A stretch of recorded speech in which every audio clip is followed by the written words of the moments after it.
the code section says without lawful authority or warrant. That means I can't walk in here without a warrant and take you to jail. That's what it means. It doesn't mean. It doesn't say lawful authority or warrant. It's not warrant or hold. Right. Okay. It says you can't walk in here without a warrant and arrest somebody and take them away. Yeah. That's what the code section says. Oh, I see what you're saying. Because warrant, I'm looking at the dictionary here. There's no verb for warrant and hold. And I think the code section is saying you can't come in without a warrant and hold somebody against their will. I see what you're saying. So, in any event, in our case, it seems what we're left with is the singular act as described by the Court of Appeals of the guy coming in, striking her, binding her, and holding her against their will. There is no asportation as contemplated by, by the cases. In your view, what would be the minimum evidence the state would have to prove to fulfill their need to prove asportation? Well, I think the best example might be the Love case, where there was slight movement. And I think the language in the cases says that the slight movement has to be to facilitate, according to Justice Benham, the other criminal conduct against the victim. And in the Love case it said, i.e. rape. When they took the child from the wall, it took her from the view of the public. There are in other of these cases, it talks about taking somebody from the street corner and bringing them into an alleyway. Are most states at slight movement as opposed to significant movement now? Well, actually, the model penal code and most states say that there must be removal from the home or movement of a substantial distance from the vicinity where the person was abducted. But the Georgia cases just don't say that. They just slight, say slight. So now we're into this, position change from one room to the next. Yes, ma'am, but bear in mind, slight movement is not enough in and of itself. It has to be slight movement in an attempt, slight movement that facilitates the commission of another crime against the victim. Well, like or it could be just to hold them against their will, right? No, sir. Not slight movement. Not slight movement. No, sir. I don't believe that that's what the cases say because and Lepla goes You don't have to have another crime. Kidnapping can stand free and alone by itself, can it? The slight movement has to be made to facilitate another crime, and that equals asportation. Well, right. As I said, Mr. Wolf, you would not dispute if there was an armed robbery.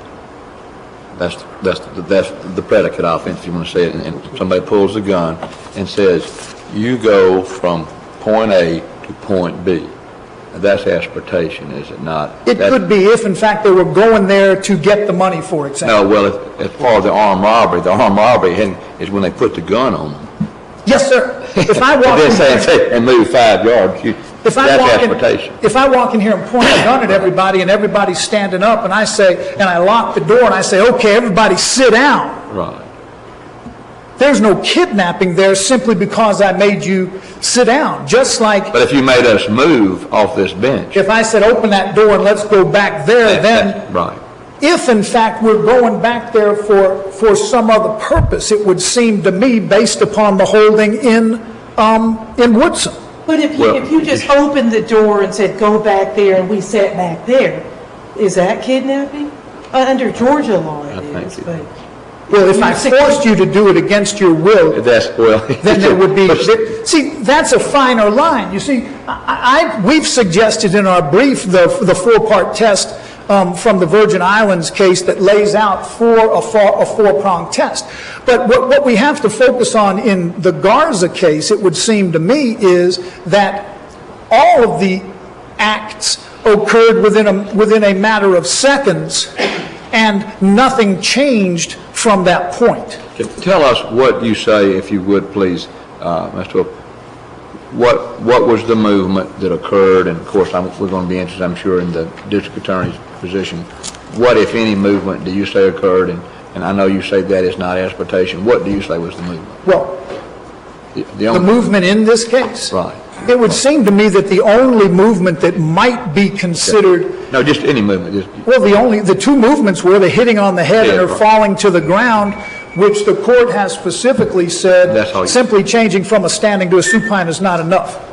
The second would be after binding in the immediate area, he put her in a chair.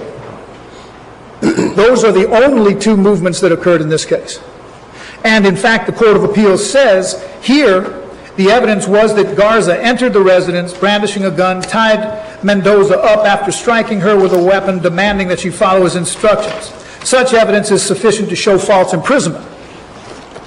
Well, if the totality of that conduct shows the false imprisonment, nothing happened thereafter. It was all to establish the false imprisonment, and then to answer Justice Melton's question, there was no asportation afterwards.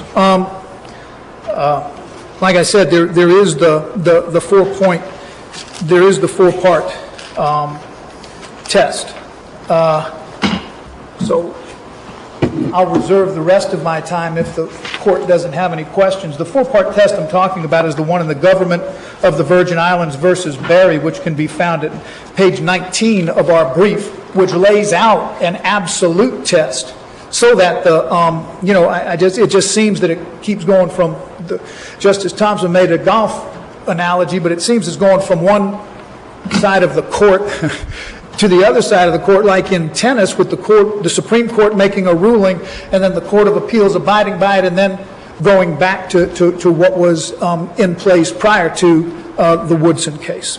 So dealing with the law that we have in place now, it seems that there was no asportation in this case as contemplated by Woodson. I'll reserve the rest of my time. Thank you. Something.